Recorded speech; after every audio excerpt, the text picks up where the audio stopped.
Pada zaman dahulu, masa penjajahan, banyak sekali rakyat Indonesia yang bekerja di bawah pimpinan penjajah. Namun, tidak semua rakyat yang menjadi para pekerja itu. Kebanyakan dari mereka adalah dari kaum Adam yang telah beranjak dewasa. Jarang ditemukan para wanita yang bekerja seperti para pria. Mereka hanya mengurusi rumah, anak dan suami, dan berdiam diri di rumah saja. Lalu, ingatkah kamu dengan para perjuang kesetaraan wanita? Kalian pasti mengingat dengan Ibu Raden Ajeng Kartini dan Ibu Dewi Sartika yang dikenal sebagai ibu pejuang para wanita. Mereka dengan gigihnya memperjuangkan nasib kaum wanita agar mendapatkan kesetaraan gender dengan pria. Adanya mereka berdua ini muncul sekolah wanita dan mereka pun berhasil menyetarakan posisi kaum wanita dengan pria.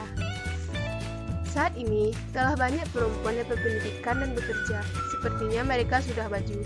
Saat ini juga banyak perempuan yang bekerja di pemerintahan, parlemen, perusahaan, hingga partai politik. Tetapi, tahukah Anda bahwa hampir semua dari mereka itu tidak duduk di posisi pengambilan keputusan?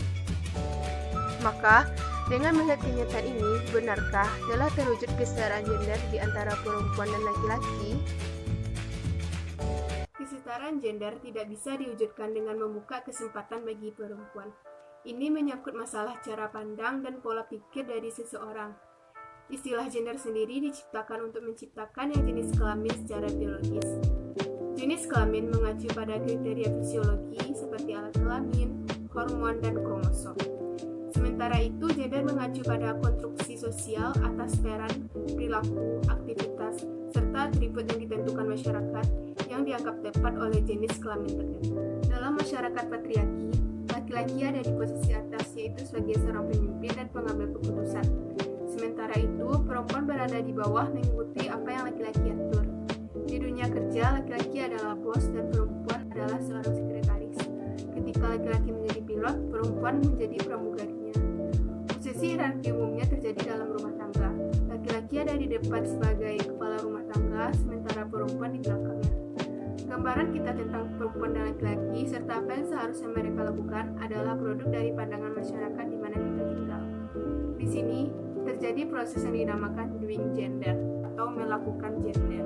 Kita melakukan gender ketika menempatkan jenis kelamin sebagai dasar dan pembeda. Saat bayi lahir, hal pertama yang dilakukan dokter adalah melihat jenis kelamin.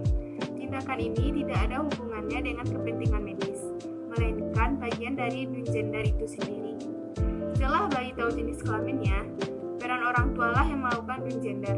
Mereka mengidentikan bayi dengan warna-warna seperti bayi perempuan menggunakan baju warna pink dan bayi laki-laki menggunakan baju warna biru. Warna inilah yang menjadi simbol sekaligus pembeda. Dalam interaksi individual, masyarakat belajar apa yang diharapkan, melihat apa yang diharapkan, serta bertindak dan bereaksi dengan cara yang diharapkan. Dengan demikian, kita serempak dikonstruksi dan dipertahankan atas perintah gender. Pasangan laki-laki dan perempuan diperkuat dengan imaji yang muncul di media sosial, berita, materi pendidikan, dan sebagainya. Laki-laki harus memerankan hal-hal yang maskulin, contohnya laki-laki idealnya menjadi bos, memiliki rumah, mobil, dan istri, dan 2 orang anak, persis kayak di iklan-iklan. Sementara bagi perempuan, mereka harus memerankan hal-hal yang feminim, seperti melayani anak dan suami, menjadi ibu rumah tangga, menjadi cantik. Ini persis seperti gambaran pada iklan-iklan produk rumah tangga, misalnya iklan cuci piring, iklan sabun cuci, dan buku masak, bahkan sampai pembersih rumah tangga, hingga produk kosmetik. Apa yang didefinisikan sebagai perbedaan antara maskulin dan feminin ditentukan oleh faktor-faktor seperti etnis, agama, kelas, budaya, orientasi seksual, serta berbagai faktor orientasi lainnya. Apa yang dinilai sebagai feminin dan maskulin adalah kultur yang berbeda. Maka kita dapat pahami bahwa kesenjangan gender bukan disebabkan oleh jenis kelamin, fisiologi, hormon, dan kecenderungan oleh genetik. Ketidaksetaraan gender produk dari konstruksi sosial dari masyarakat. Ia tidak hanya bisa disesuaikan dengan sebatas memberikan kesempatan, cara pandang kita lah yang harus kita rubah.